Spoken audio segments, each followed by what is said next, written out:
Jayadev minister అయిన తర్వాత మొట్టమొదటిసారి నన్ను కలవడానికి వచ్చావు జయదేవ్.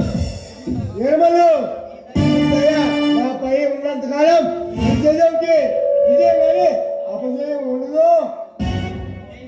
జయదేవ్ రాబోయే సీఎం ఎలక్షన్ క్యాబినెట్ ఎలక్షన్ లో నీకు సీఎం సీటు ఇవ్వమని చెప్పి ఆ హైకమాండ్ డిమాండ్ చేసి వచ్చాను. ఎలాగైనా సరే నా ఓటులు గుద్ది దొంగ ఓటులు గుద్దైనా సరే నిన్ను సీఎం అని చేసుకుంటా జయదేవ్. నువ్వు తలుచుకుంటే దాని అంటూ జరగదు. ఆ ఉదయం కూడా నీ ముందు తలవంత తప్పదు. ఈ రాష్ట్ర రాజకీయాన్ని ఒంటి చేస్తూ తలచుకోగల సత్తాని చేతిలో ఉంది. కానీ నిర్మలు నీ దయ నేను ఎప్పుడు మర్చిపోను, నీ రుణం ఎప్పుడు తీర్చుకోలేను. జయదేవ్ మన మధ్య ఈ రుణాల భేదాలు ఏమిటి జయదేవ్? సీఎం సీటు నీకు ఇచ్చిన మరుక్షణమే హైకమాండ్కి 1000 కోట్లు ఇస్తానని మాట ఇచ్చి వచ్చా. నిన్ను గెలిపిస్తానని శపథం చేసి వచ్చా జయదేవ్. మనం అనుకున్నట్టు జరగడానికి మనం ప్రాణంతో బతుకుండాలి కదా. ఏం మాట్లాడుతున్నావు? ఇన్నాళ్ళు సక్రమంగా సాగుతున్న అక్రమ వ్యాపారాన్ని అడ్డుకోవడానికి అసమపుత్రులు సభలోకి దిగారు.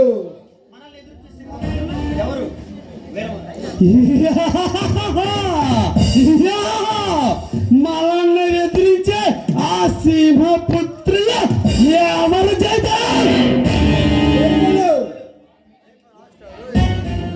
ఎరుమలు ఓ పక్క కొండవెడిసము మన గుండెలు పెళ్ళగుండెలు పిలుస్తున్నాడు, మరో పక్క ఐజేవాడు మనం అలసిస్తాన్ని సాయం చేస్తాడు. అంతే కాదు ఎరుమలు మనం ఎప్పుడో పంపిన ఆ ఫారెస్ట్ ఆఫీసర్ గారి కేసుని, ఆ రంజిత్ కుమార్ గారి కేసుని తొమ్మి అందరూ సాక్ష్యాలు సేకరించి అశోక్ గారు.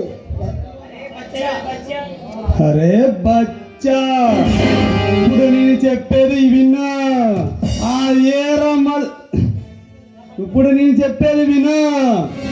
ఆ కొండవీటి సింహాన్ని ఎన్కౌంటర్ చేయమని చెప్పి ఆ పోలీసులకి చెప్పు.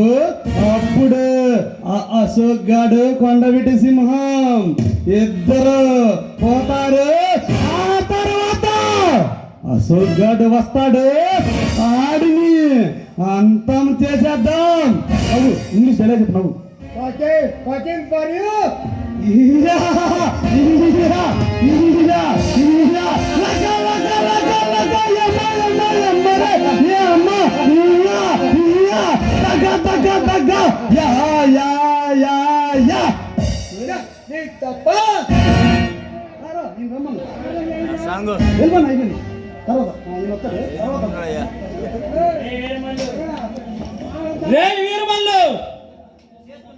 చేస్తున్న పాపాలు చాలక మా ప్రాణాలపై ఎత్తుకుపై ఎత్తులు వేస్తున్నావా? ఎవడ్రా నువ్వు శ్రీమంతుల్లాగా వచ్చి నీతి మంతుల్లాగా మాట్లాడుతున్నావు? రే Veeramallu,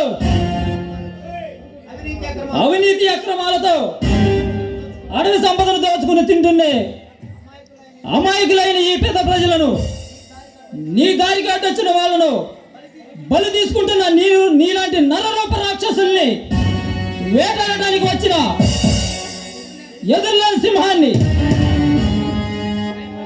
crime branch special ACP Ashok.